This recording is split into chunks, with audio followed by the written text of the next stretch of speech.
Le magazine littéraire Épilogue est une présentation de la Librairie du Quartier. Merci à ce précieux partenaire et à leur équipe de libraires.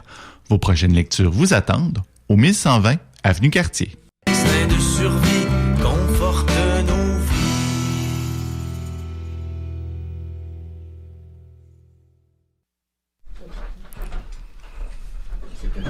C'était trop vite, cette chanson-là. Mon Dieu. Bonjour. Bonjour, Julie. Ça va bien, Julie? Oui, oh, oui. Oui. Le dernier gros segment de cette émission d'Épilogue pour parler d'un des livres. Attends un peu. Je devais te passer une petite minute avant pour... Avant, tu pensais, toi? Ben oui, je disais que je faisais juste dire... en fait... Oui, c'est ce qu'on avait dit. Brian ne contrôle plus rien. Non, je contrôle plus rien. La Ça musique y est, nous parlez. a... C'était trop rapide, Le Chêne et le Roseau. Une très bonne chanson, d'ailleurs. Un bon lien. Je voulais juste savoir, Julie, Oui, moi? est-ce que tu connais A-Éditeur? Absolument pas. Non, dans le travail de livre, non? Non, j'ai jamais vu ça, puis pourtant, j'en vois passer des livres dans une librairie, mais non, j'ai jamais vu ça à Alors, l'éditeur. J'ai eu sur ma table de nuit de travail, à un moment donné, c'est arrivé, puis c'est un excellent livre de fin de soirée qui te permet de t'endormir reposé. Oui, mais parce que tout à l'heure, on a parlé de différentes émotions, les émotions plus trash, puis disons morbides, et l'appel de la mort avec Annie.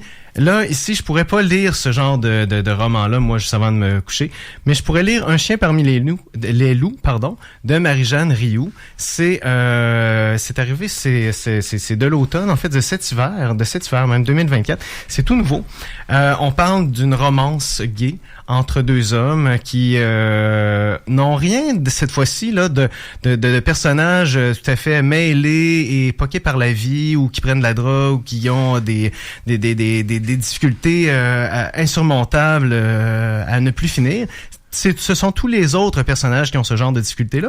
Eux, ils vivent une belle vie et ils se rencontrent et tombent en amour, comme tout autre couple régulier de la vie.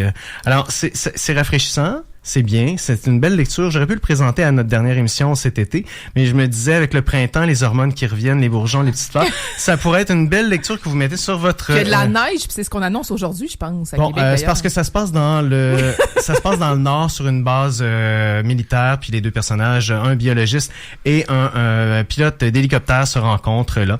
Alors voilà, c'est une belle découverte pour moi, puisque c'est ça, c'est un peu différent, c'est doux et c'est une belle romance, Un chien parmi les loups. Chez A-Éditeur de Marie-Jeanne Rioux, qui elle-même était biologiste et qui s'est servi de son expérience de biologiste dans le Nord pour écrire cette histoire-là.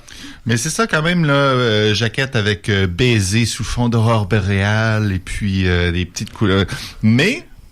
Ben, c'est pas faut passer par-dessus nos clichés, là. Oui, ben c'est ça. Ça prend toutes sortes d'émotions, on l'a dit tout à l'heure. Alors, ouais. Ça en prend des fois des... Ben, vous avez peut-être connu Pour amour... Avec Amour Simon, le film, ou Heartstoppers, si vous connaissez ça. Ça, c'est populaire. C'est plus ado, fin adolescent, alors que celui-là, c'est fin vingtaine, début trentaine. Alors, ça fait une petite lecture différente dans le même style. C'est le tome 1, donc tu vas lire le tome 2? Certainement. Tome 2 et 3, il y aurait 3 tomes à cette série. Ah, ben Donc, merci. petit roman qui fait du bien, Un chien parmi les loups chez A-Éditeur, Marie-Jeanne Rioux. C'est une femme qui écrit ça. Pourquoi écrire une femme des romances gays? Mystère. Excellente question. On va lui poser la question un jour quand on la rencontrera en entrevue. Voilà. Bon, donc, petite chronique de Simon. Merci pour glisser comme ça. On